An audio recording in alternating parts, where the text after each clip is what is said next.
Tarde Mais. Se liga aí. Agora na Mais FM, uma dose de fé, com Poliana Amaro.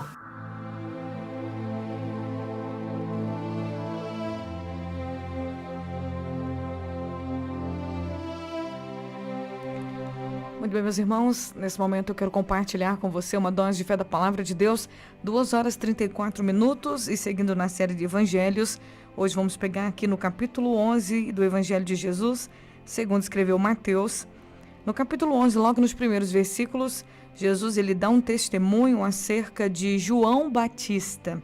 Diz a palavra de Deus que enquanto Jesus ele estava ensinando e fazendo milagres e ele estava indo anunciando o evangelho de cidade em cidade, João Batista, que estava preso, ele, ouvindo falar das coisas que Jesus estava fazendo, ele enviou 2 discípulos a Jesus para perguntar a Jesus se Jesus de verdade era aquele que haveria de vir, que estava para vir, o Messias, ou se ele deveria esperar outro. A resposta de Jesus aos discípulos de João Batista foi a seguinte: voltem e contem para João Batista o que vocês estão vendo e o que vocês estão ouvindo. Diga a ele que os cegos estão vendo, que os aleijados estão andando, que os leprosos estão sendo purificados, que os surdos ouvem, os mortos estão sendo ressuscitados e as boas notícias de Deus, as boas novas, está sendo anunciada aos pobres. E Jesus continua dizendo: felizes são aqueles que não se sentem ofendidos por minha causa. E diz a palavra de Deus que ali os discípulos de João voltaram e disseram a João tudo que Jesus tinha dito e as coisas que Jesus fazia. Dali Jesus começa a dar um testemunho sobre João, falando do ministério de João, quem era João. João era um homem que vivia no deserto, ele comia gafanhoto, mel silvestre, vestido de peles de ovelhas. Ele não era um homem importante socialmente falando, ele não vestia roupas finas, porque se ele vestisse roupas finas, ele estaria no palácio e não no deserto, mostrando pra gente que o reino de Deus não está baseado na glória desse mundo. O reino de Deus não está baseado na riqueza. O reino de Deus não está baseado nos bens materiais. O reino de Deus são as pessoas. Deus não é um Deus... Ele é rico, sim, diz a palavra, que do Senhor é a terra, a sua plenitude, o mundo, todos aqueles que nele habitam, e diz também a palavra que Deus é o dono do ouro e da prata, está escrito lá em Ageu. Então nós vemos em tantos outros versículos que do Senhor é a riqueza, todo o ouro do mundo, toda a prata do mundo, todas as pedras preciosas, todas as coisas, todos os recursos naturais desse mundo pertencem ao Senhor, inclusive a vida das pessoas. Então até as pessoas que criam as coisas, que inventam as coisas, elas pertencem a Deus. Então como diz a palavra, enganosa é a riqueza. Então o reino de Deus ele não é baseado nas coisas materiais, ele é realmente as boas notícias de Deus, é as pessoas, é realmente aquilo que acontece em nós, de dentro para fora. O reino de Deus é a presença, a mensagem, a glória, o poder de Deus dentro do ser humano, que transforma ele, transborda de dentro para fora. Então Jesus estava ali dando um testemunho sobre João Batista. As pessoas naquele tempo, João Batista, ele foi preso por Herodes. Inclusive a prisão dele, o motivo o que ocasionou a prisão de João Batista e a morte de João Batista, que foi um assassinato, foi porque ele denunciava a hipocrisia e o pecado das autoridades religiosas e políticas daquele tempo. João Batista ele não tinha meio termo no quesito a vontade do Senhor. Ele era um nazireu de Deus, separado para Deus desde o ventre da mãe dele. Ele veio declarando, anunciando que o reino de Deus estava próximo, e para que as pessoas recebessem o reino de Deus, elas deveriam se arrepender. Se arrepender de quê? Dos seus pecados, da dureza do seu coração. Eles deveriam se arrepender do seu afastamento de Deus e voltar-se para Deus. Foi essa a primeira mensagem que João Batista começou a pregar. Arrependei-vos, porque o reino de Deus, o reino dos céus está próximo. Ele veio preparando o caminho do Senhor, e como nós ministramos aqui no início da série, o batismo nas águas, que João Batista, ele é chamado de João o Batista justamente porque ele começou a batizar as pessoas que se arrependiam dos seus pecados. Então o batismo ele significa sepultamento, né, de pecados. É um novo tempo, um novo momento, um renascimento da vida de quem passa ali pelas águas. É um novo começo. E ele começou a pregar esse batismo de arrependimento, e com isso ele também começou a denunciar a hipocrisia, a religiosidade, aqueles que falavam em nome de Deus, mas eles eram hipócritas. Hipócritas por quê? Porque impunham em cima das pessoas uma carga religiosa, de coisas que as pessoas deviam fazer, deviam andar, mas eles mesmos não faziam. Eles não realmente cumpriam a palavra de Deus, mas eles falavam para as pessoas que as pessoas tinham que viver, que as pessoas tinham que fazer assim, tinham que fazer assado, mas eles mesmos não cumpriam. E João Batista também chamou eles de raça de víboras, e disse: quem ensinou vocês a fugir quem ensinou vocês a fugir da ira divina que está por vir? Gente, a terra, Jesus, ele bebeu o cálice da ira de Deus por causa dos pecados. A terra foi amaldiçoada por causa do pecado. Então, aonde há pecado, existe maldição, porque o salário do pecado é a morte.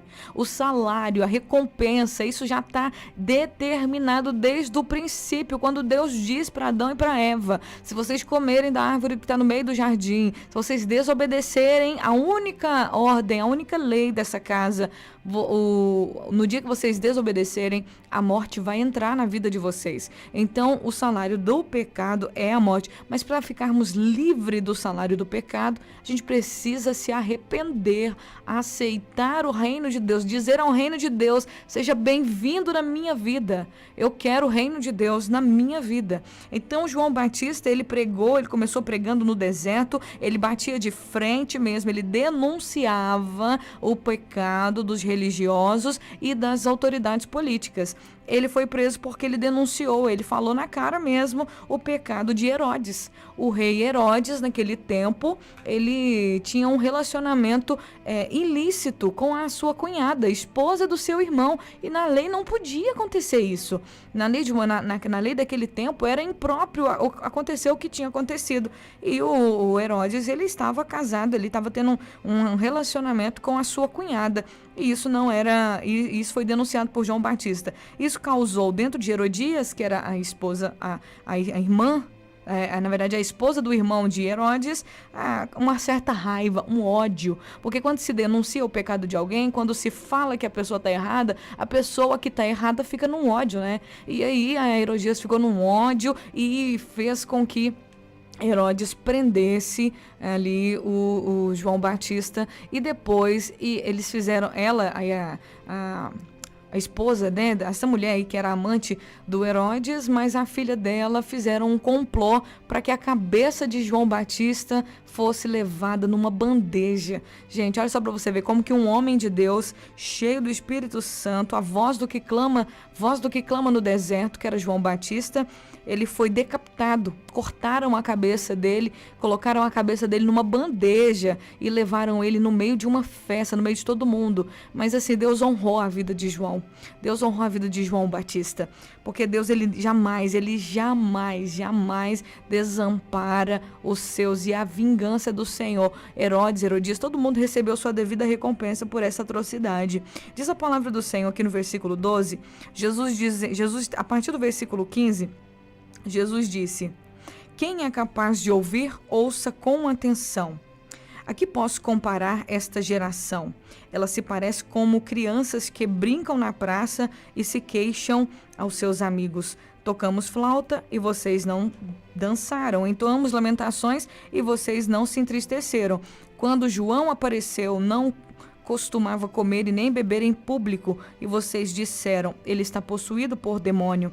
O Filho do Homem, por sua vez, come e bebe, e vocês dizem, é comilão e beberrão, amigo de cobradores de impostos e pecadores, mas a sabedoria é comprovada pelos resultados que ela produz. Então Jesus, no seu testemunho sobre João, quem era João? Ele começa a dizer, desde o dia em que João pregava o reino dos céus, sofre violência, pessoas violentas o atacam. Desde o início, quando o evangelho, as boas notícias de Deus são anunciadas, o reino de Deus tem sofrido violência.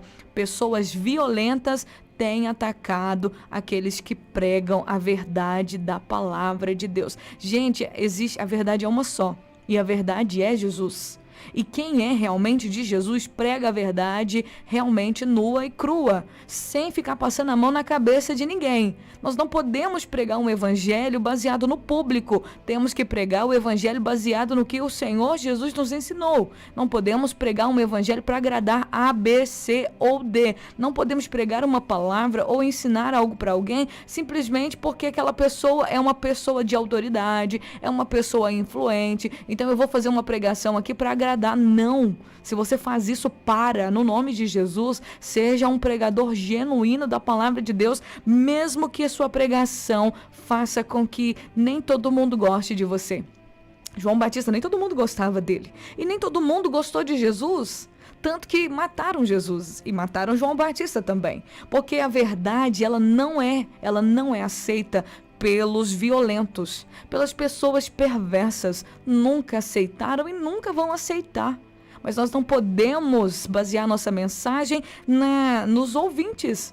Nós precisamos anunciar a palavra de Deus independente, a palavra de Deus genuína, porque tem muito charlatão por aí, tem muita gente louca, piradaça da cabeça por aí, achando que está fazendo a vontade de Deus, mas não está fazendo nada, está interpretando a palavra de Deus de maneira errada. E a palavra de Deus, ela só pode ser interpretada através do Espírito Santo de Deus, que Jesus garantiu pra gente, lá em João capítulo 17, que ele nos guiaria, nos levaria em toda a verdade da palavra de Deus. Irmã Poliana, como que eu faço então para me conhecer as escrituras de verdade? Peça ao Espírito Santo para te ensinar a palavra.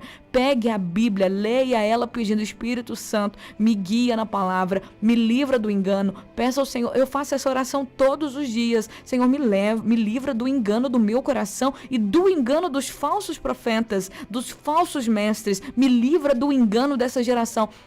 Tem uma coisa que me entristece tanto nesse tempo, é ver como as pessoas elas têm usado o evangelho, elas têm manipulado a palavra de Deus e manipulado as pessoas. Como tem abusado da fé de muita gente. Quantas pessoas fazem comércio, ganham dinheiro, fama às custas do evangelho. E não é assim, minha gente. O evangelho do Senhor, ele deve ser anunciado com amor, com compaixão, boas novas anunciadas aos pobres, como foi João Batista. Não passou a mão na cabeça de ninguém, não manipulou a mensagem do evangelho baseado no público ou no tipo de pessoa que estava ali para ouvir. Ele disse a verdade nua e crua da palavra de Deus e por causa disso ele foi preso, foi assassinado e ele estava preso perguntando se Jesus era mesmo Cristo. E Jesus era o Cristo. Então, a partir daquele momento que a sua vida foi tirada,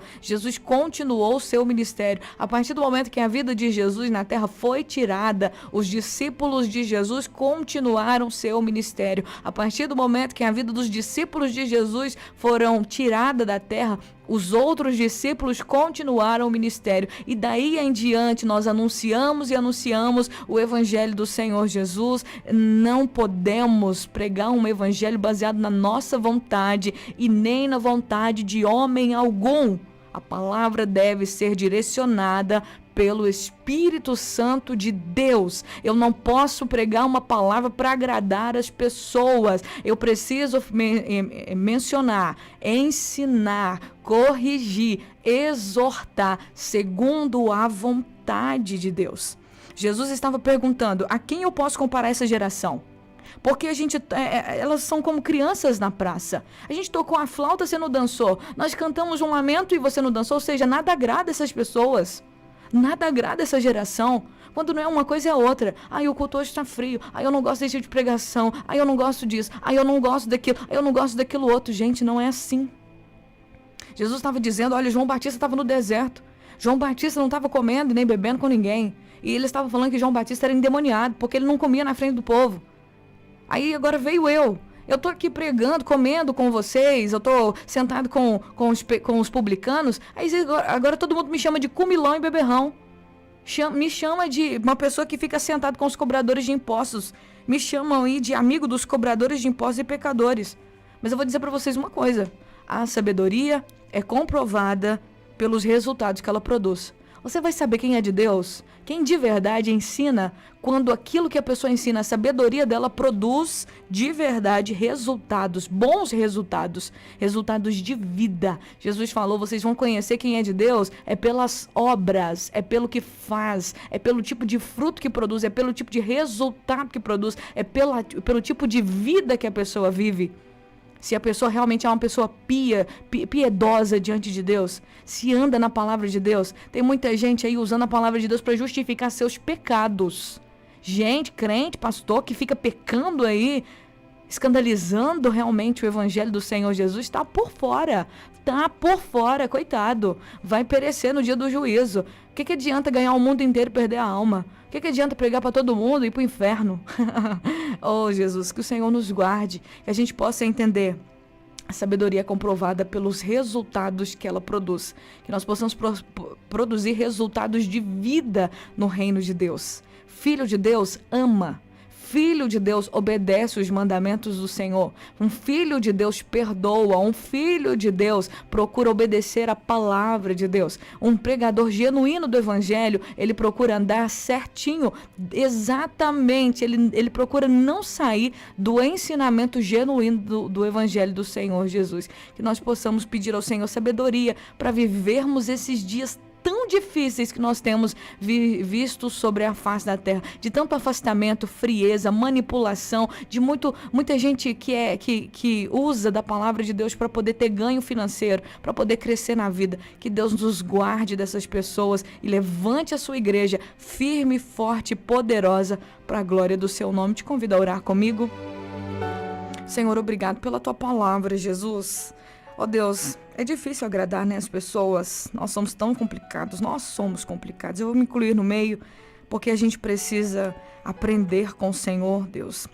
Nós precisamos nos render, precisamos aprender a nos render, precisamos aprender, Senhor, a depender do Senhor, a estar sempre prostrado diante da tua presença, clamando ao Senhor, que o Senhor nos ajude a vencer aquela guerra que existe dentro de nós, da alma e do espírito, que nós possamos todos os dias conservar a nossa vida firme e forte na tua presença. Cada pessoa que está me acompanhando, eu oro pedindo ao Senhor, abre os olhos desse homem e dessa mulher.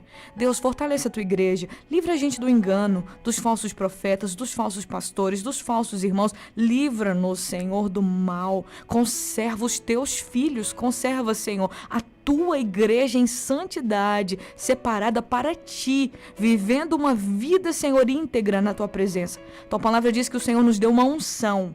A unção do santo, essa unção, ela nos ensina todas as coisas. Essa unção nos faz saber de verdade quem é do Senhor e quem não é. Abre os nossos olhos, levanta uma igreja poderosa, cheia do Espírito Santo, que possa fazer a diferença na terra.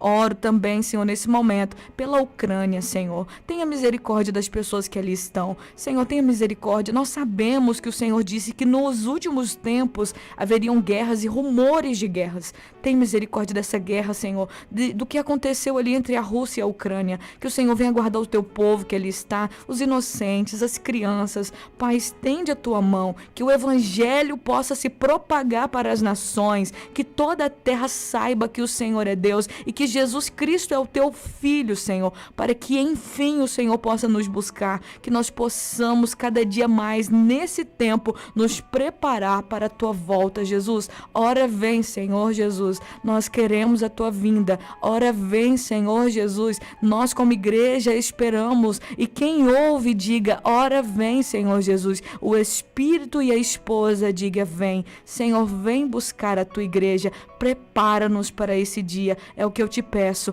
em nome de Jesus, e desde já te agradeço. Amém.